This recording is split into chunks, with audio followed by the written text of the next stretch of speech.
వాడు జెడ్పీటీసీ కేస్తాడు, ఎంపీటీసీ కేస్తాడు, సర్పంచ్ కేస్తాడు, వార్డు మెంబర్ కేస్తాడు. 4 ఓట్లు వేస్తాడు ఆడు. మనం వేసేది ఒకటే కౌన్సిలర్ ఓటు. దాని ఇట ఆగం చేసేది. ఎంతవరకు ధర్మం, ఎంతవరకు న్యాయం అడుగురిని ప్రశ్నించుని. అంబేద్కర్ మన కోటకి ఎందుకు ఇచ్చిండు? మనకు నచ్చినోని ఎన్నుకోవాలని. వాళ్ళకి నచ్చినోని కాదు, నాయకులకు నచ్చినోని కాదు, ఓటర్లకు నచ్చినోని ఎన్నుకోవాలని అంబేద్కర్ మన కోటకి ఇచ్చిండు.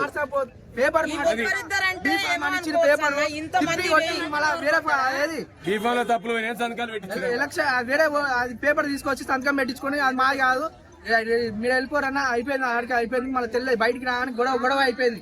గొడవ అయిందని కూడా తెలియదు. నేను ఇంటికి వచ్చిన తర్వాత గొడవ అయింది, ఇది అయింది అనేసరికి ఇంటికి పోయేసరికి లొల్లి లచ్చ ఇంట్లో కూడా గొడవ అవుతుందన్న. ఇంట్లో గొడవ అయితే ఆ పార్టీ ఆఫీస్ కాడ పోయి పార్టీ ఆఫీస్ కాడ అడిగితే మీరు ఎందుకన్నా, మీరు వచ్చేది ఎందుకన్నా, మీకు అవసరం లేదు, నాకు తెలియదు, సార్ అడుకోండి, సార్తో మాట్లాడంటే ఆయనతో ఫోన్ లో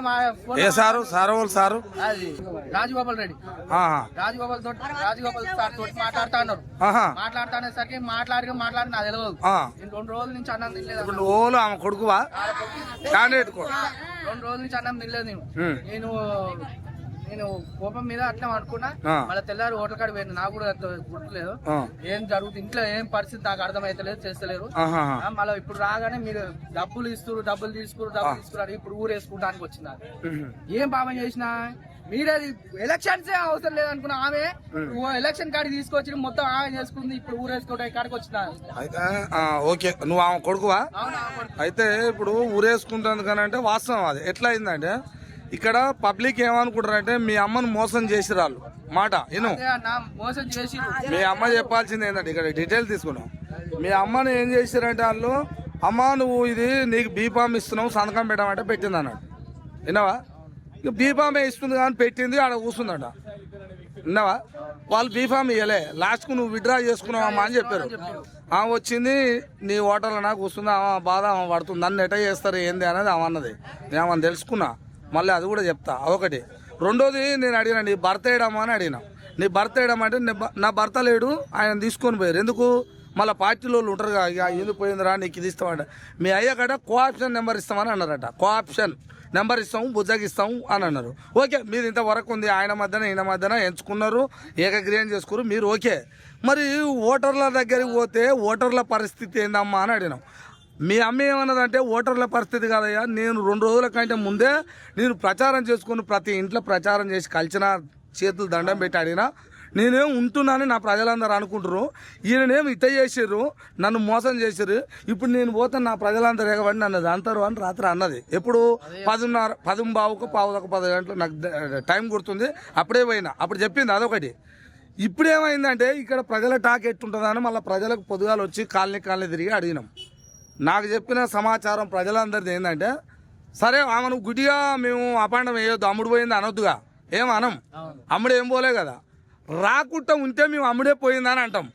మా దగ్గరకు రమ్మని ఇప్పుడు ఆమె మా కౌన్సిలరే, మేమే ఓట్లు వేసుకుంటామా గెలిపించుకుంటామా ఏం చేస్తామా, ఆమె మా దగ్గర ఉండి పోరాటం చేయాలిగా, మరి రాకుంటే ఎట్టుంటది, రావాలిగా అని వీళ్ళు అంటారు. మరి దీనికి సమాధానం నువ్వు కొడుకుగా మీ అమ్మ వచ్చి మరి వీళ్ళ దగ్గర కూడా ఉండి ఈ ప్రజలందరిని పట్టుకుని అమ్మ నన్ను ఇట్లా చేసిరు తల్లి అని వీళ్ళు ఎమ్మటి ఉండాలిగా, సపోర్ట్ ఉంది కదా.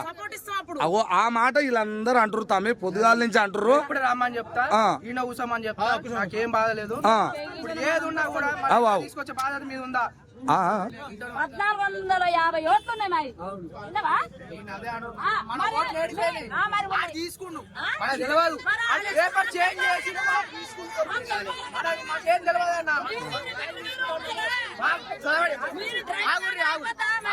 చదవనీకి లేదన్న, టాలెంట్ అయితే లేదు. చెప్తున్నా సైన్ చేసి కూడా తెలియదు. పేపర్ వేసి అడుగుతానా చెప్పండి, పేపర్ చదవదు. నువ్వు ఏ పేపర్ అనుకో బీఫామ్ అని చెప్పి మా నాడు వచ్చింది, మాట్లాడి వెళ్ళిపోయిన ఆయన బయటకు వెళ్ళిపోయి ఎన్నికలు నిర్వహించాలి. రాజగోపాల్ రెడ్డి కౌన్సిలర్ తోటి రాజీనామా చెప్పాలి ఫస్ట్. అది నినాదం ఎత్తుకోవాలి ఫస్ట్. ఆ నినాదం కరెక్ట్. ఎన్నికలు రావాలంటే పెట్టారు ఎన్నికలు. రాజగోపాల్ రెడ్డి కౌన్సిలర్ తోటి రాజీనామా చేయించింది అనుకో, ఎన్నికలు పెడతారు. మీరు 10 రోజులతో లొల్లి పెట్టి ఎన్నికలు పెట్టారు. గుర్తుపెట్టుకోరు. రాజగోపాల్ రెడ్డి సారు నీతి మంత్రుడు నిజాయితీ మంత్రుడు అయితే ఆ కౌన్సిలర్ తోటి రాజీనామా చేయించి ఎన్నికలు పెట్టియాలి. గత కౌన్సిలర్ రాజీనామా చేయాలి. ఆయన నిజాయితీ పరుడు అయితే ఎమ్మెల్యే ఆయన ఏమంటాడు, నీ నిజాయితీ పరుడిని నీతి మంత్రుడిని అంటాడు కదా రాజగోపాల్ రెడ్డి. మా దగ్గర దమ్ముంది, నేను ఉప ఎన్నికలు తెచ్చిన ఈ మునుగోడులో అభివృద్ధి చేసినట్టు మళ్ళా ఎన్నికలు తెప్పిస్తారా కౌన్సిలర్ తోటి రాజీనామా చేయించి మేము నిన్ను నమ్ముకొని ఎలక్షన్ ఓటేస్తాం. కానీ నదం ఎత్తుకోవాలి. రాజగోపాల్ రెడ్డి కౌన్సిలర్ తోటి రాజీనామా చేయాలి. అది